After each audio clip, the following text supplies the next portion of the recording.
ಇಲ್ಲ, ಮಠಕ್ಕೆ ಬಂದ ವಿಶೇಷ ಏನಿಲ್ಲ. ಈಗ ನಾವೆಲ್ಲ ಚುನಾವಣೆಗೆ ಸ್ಪರ್ಧೆ ಮಾಡಿದ್ದೀವಲ್ಲ, ಅದರಿಂದ ಶ್ರೀಗಳ ಆಶೀರ್ವಾದವನ್ನು ಪಡೆಯುವಂಥ ಇದು ಸಂಪ್ರದಾಯ ಇದ್ದೇ ಇರುತ್ತೆ. ಅದಕ್ಕೋಸ್ಕರ ಬಂದಿದ್ದೀವಿ ಅಷ್ಟೇ, ಇನ್ನೇನಿಲ್ಲ. ಇದು ಇನ್ನೇನು ಚುನಾವಣೆಗೆ ಕೇವಲ 10-15 ದಿನಗಳು ಬಾಕಿ ಇದೆ. ಯಾವ ರೀತಿಯಾಗಿ ನಡೀತಿದೆ ಸರ್ ನಿಮ್ದು? ಅಲ್ಲ, ಚುನಾವಣೆ ಈಗ ಎಲ್ಲ 8 ವಿಧಾನಸಭಾ ಕ್ಷೇತ್ರದಲ್ಲಿ ಈಗ ಪಂಚಾಯತ್ ಮಟ್ಟದಲ್ಲಿ, ಬೂತ್ ಮಟ್ಟದಲ್ಲಿ ಈಗ ಚುನಾವಣೆ ನಡೀತಾ ಇದೆ.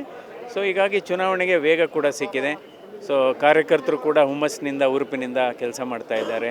ಅದರಿಂದ ನಾವು ಗುರಿ ಮುಟ್ಟುವ ವಿಶ್ವಾಸ ಇದೆ ಸರ್. ಅದೇ ರೀತಿಯಾಗಿ 28ಕ್ಕೂ 28 ಕ್ಷೇತ್ರ ಗೆಲ್ತೀವಿ ಅಂತ ಒಂದು ಹೇಳ್ತಿದ್ದೀರಾ ನೀವು. ಇದು ಯಾವ ರೀತಿಯ ಕಾನ್ಫಿಡೆನ್ಸ್ ಸರ್? ಅಲ್ಲ, ಅಂದರೆ ಜನರ ಒಂದು ಅಭಿಪ್ರಾಯವನ್ನು ಸಂಗ್ರಹಿಸಿ ಅದು ಹೇಳಲಾಗ್ತಾ ಇದೆ. ಬಟ್ ಎನಿವೆ, ಚುನಾವಣೆ ಹತ್ರ ಆದಂಗೆ ಅದ್ರ ಬಗ್ಗೆ ಖಚಿತವಾಗ ಮಾಹಿತಿ ಸಿಗುತ್ತೆ. ಇವಾಗ ಏನಾಗುತ್ತೆ, ಲೋಕಸಭೆ ಚುನಾವಣೆಯ ಮಾನದಂಡಗಳೇ ಬೇರೆ, ವಿಧಾನಸಭೆ ಚುನಾವಣೆ ಮಾನದಂಡಗಳೇ ಬೇರೆ. ಎಷ್ಟು ನಿಮಗೆ ಇದು ಎವಿಡೆನ್ಸಸ್ ಕೊಡ್ಬೋದು. ವಿಧಾನಸಭೆಯಲ್ಲಿ ಗೆದ್ದಂಥ ಪಕ್ಷ ಲೋಕಸಭೆಯಲ್ಲಿ ಗೆದ್ದಿಲ್ಲ, ಅದು ಇತಿಹಾಸನೇ ಹೇಳುತ್ತೆ.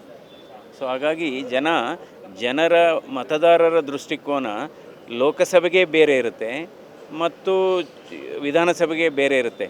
ಈಗ ದೇಶಕ್ಕೆ ಬೇಕಾಗಿರೋದು ಸ್ಥಿರ ಸರ್ಕಾರ, ಸುಭದ್ರ ಸರ್ಕಾರ ಮತ್ತು ದೇಶದ ಹಿತವನ್ನು ಕಾಪಾಡುವಂಥದ್ದು. ಮತ್ತು ಏಕೆಂದರೆ ಈ ಲೋಕಸಭಾ ಚುನಾವಣೆ ಈ ದೇಶದ ಕಾನೂನನ್ನು ರೂಪಿಸುವಂಥ ಒಂದು ಚುನಾವಣೆ ಇದು.